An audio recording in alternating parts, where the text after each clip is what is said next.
Hi, I'm Katie Mahalic, and today we're talking with Emily Dinova about her new book, The Antagonist. Hi, Emily. Hi, Katie. Thanks so much for having me. Thanks so much for being here. We know this novel, it's written, it's so visceral, right? How tough was it to do that? How tough was it to write that way?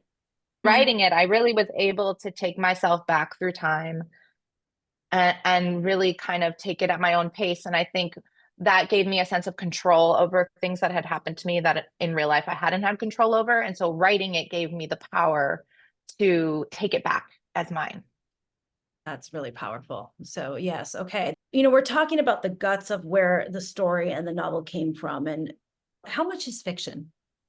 It is a work of fiction for Okay. sure. I mean, there are facets of real life, but yeah, it's a revenge tale. It's Okay. so I thought strongly during lockdown while I had time about taking the men who abused me when I was a child to court. I thought about doing that.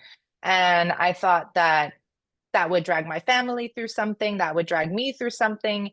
That would be a long, arduous battle. And I have been fighting my whole life, it feels like, to not fight more. Like I don't want to fight.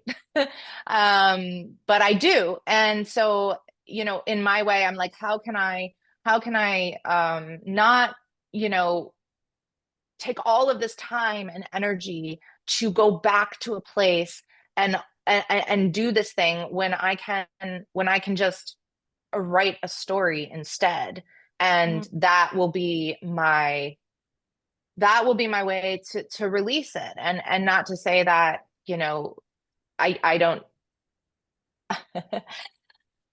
I I have taken the responsibility off of myself Mhm. to be responsible for someone else's life and healing and anything that they go through. So for me, I just felt like this was the way I could deal with it. This is as brave as I can be. And for me, that's good enough. And it's so brave. And I think many people that have gone through various experiences of various kinds of abuse in childhood um, really deserve to know that they don't owe anybody anything. And whatever place they can find relief and healing, it takes enough bravery to do that on your own as it is. And so I think your writing this novel was a wonderful way to, take back some power for yourself that you could feel and taste. And I hope, the readers recognize that too, because I think many people can relate to what's on the pages. Um, Thank you for yeah, saying that. And yeah. and it is, I mean, ultimately, like though it is this, revenge tale, there is a message that like, healing is possible. There is hope, like things aren't always so dark. When you have people in your life who, lift you up and support you the way I have been lifted up and supported by the people in my life, I'm very blessed to have.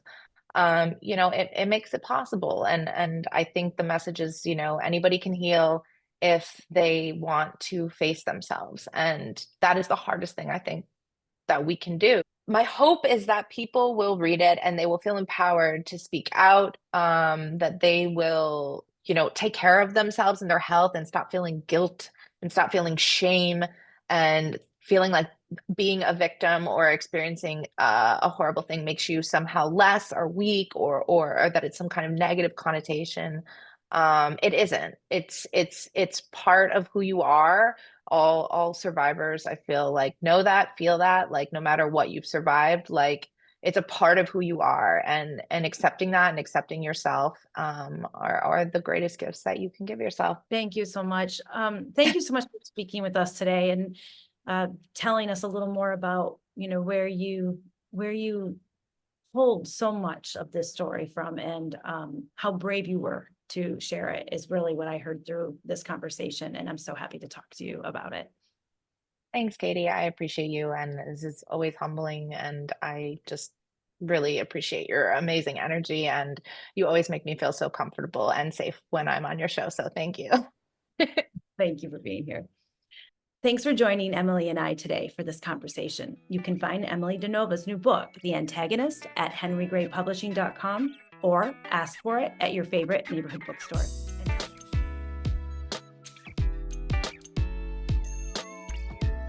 Until next time, keep reading, everyone.